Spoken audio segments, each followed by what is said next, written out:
Vermont Senator Bernie Sanders joins us. We're pleased to have him back at Studio 57. Welcome. Good to be with you. So you saw what George Clooney says. He's trying to raise all this money to help Hillary Clinton because he wants to see a lot of Democrats elected because they'll change campaign finance laws. Well, I'm a big fan of George, but I think there is a different way to do it, and that's what our campaign is about.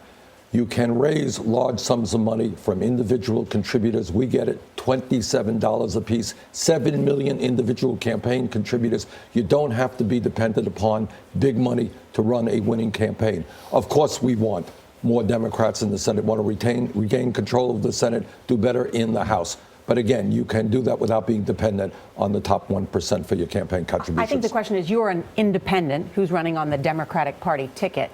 Are you going to help other Democrats raise money to win the United States Senate? Have you done that? Absolutely. Of course I have. In fact, if you look at the record, letters that I have sent out in support of other United States senators have raised many millions of dollars. And let me tell you something else, and I say this very sincerely, and I think the polls indicate this.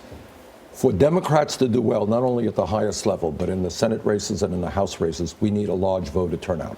I think there's very little doubt that a Bernie Sanders winning the nomination and being the Democratic candidate will, in fact, create the kind of excitement and the large voter turnout we win, not only to win the White House, but to regain control of the Senate, do well in the House, and win governor's chairs all over the country. Yeah, tomorrow's a big, big day here in New York, and right now the polls are showing that Hillary Clinton is leading you by 10 points. What do you see in the polls that the rest of us don't, that you feel pretty confident about victory tomorrow? We've won 8 out of the 9 last primaries and caucuses. I think we have a lot of energy, as indicated by that 28,000 people coming out at a rally in Brooklyn and other very large rallies we've held. If the voter turnout is high, I think we are going to do very well. That's been the story of this campaign. Voter turnout low, we will probably not do well. Also, very often, polling underestimates our strength. That's in Michigan, there was a poll out, had us 20 points behind the day before the election. We ended up winning it. But independent voters can't vote tomorrow. Now you're on to a big issue. Nothing much I can do about it. It's bad New York State election law.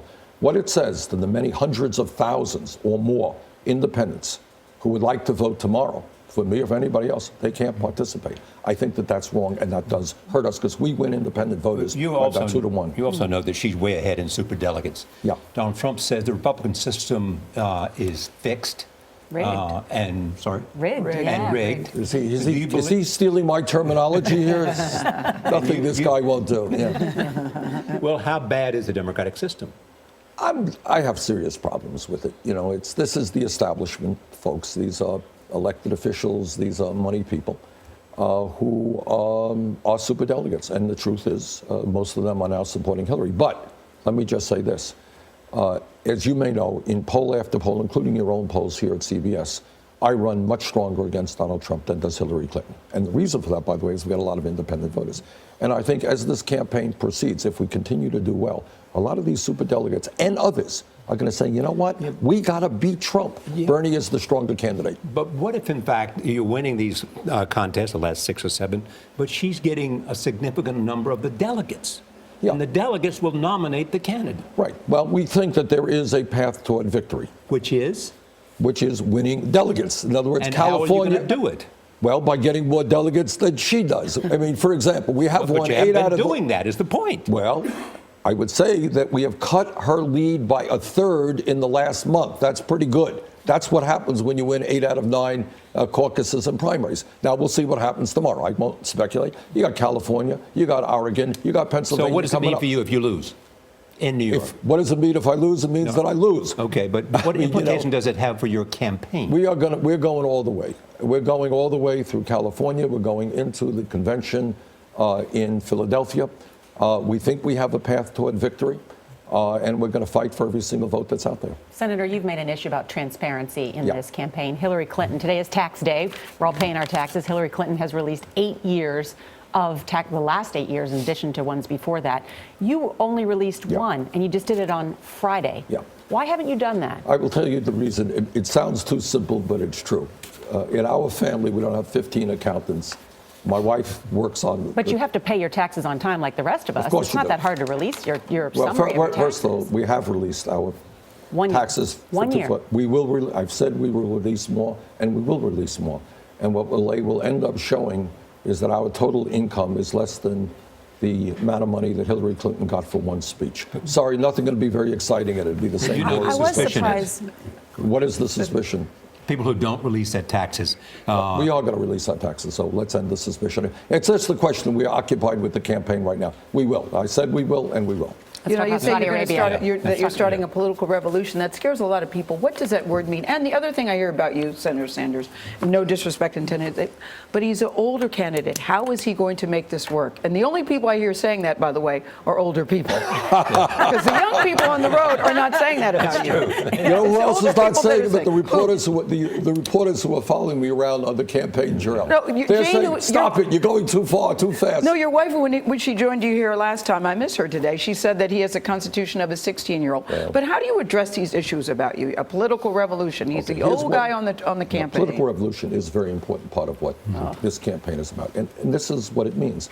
It means that given the nature of economics and politics in America today, where Wall Street and wealthy campaign contributors and the corporate media have so much power, that the only way we transform America, we bring health care to all as a right, we deal with paid family and medical leave, we deal with income and wealth inequality. No president, not Bernie Sanders or anybody else, can do it alone. You need millions of people to stand up and demand a government that represents all of us, not just the 1%. That's what I mean by that, Gail. Okay. Here's an issue that means a lot. This is the New York tabloid, the Daily News.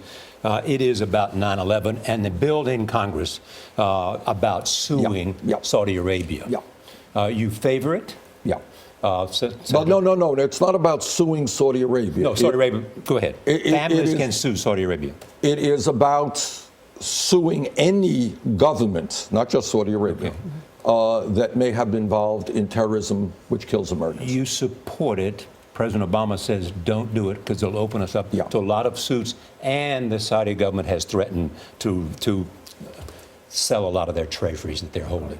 Two issues there. The president has a valid point, and it does concern me. But what's also involved in there is, I believe, 28 pages of classified information on 9/11. Have you read them? No, I have not.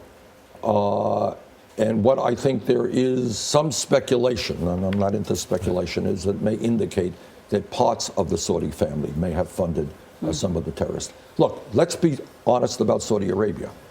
This is one of the wealthiest families in the world. This is a family that spreads this very virulent extremist Wahhabism ideology, which is extreme Islam. They set up schools all over the world to teach this. I have real concerns about that. So I think getting the truth out about the role that Saudi Arabia may be playing is a good So and the right president thing to can't do. release the 20 Yes, he can, and he's, 28 pages. they are looking at the possibility of releasing them. I think that they should release Well, them. we So, have to Senator- go, but did you watch Saturday Night Live this past weekend? You were on it again. I was busy running around somewhere. Do you enjoy the Rome. imitation as much as we do? Larry David is a brilliant guy. I mean, he acts more like me than I do. So. As a member of the United States Senate, you are allowed to read the 28 pages. Will you go read them? Will I Do you go think read? you should? Well, the Do you think you difficulty should is. know about them if you're running Well, to be look- commander-in-chief? Yeah, the difficulty is, you see, then if you read them, you're going to ask me a question. You're going to say, "You read them? What's in them?" And now I can tell you, and honestly, I have not yet read them. Right. I was just asking, do you think you should? Self-deniability. Yeah. You can say it's classified information until it's released. Yeah, I could, but- Yeah. Thank you, Senator. Thank Great you. to see you, sir. Thank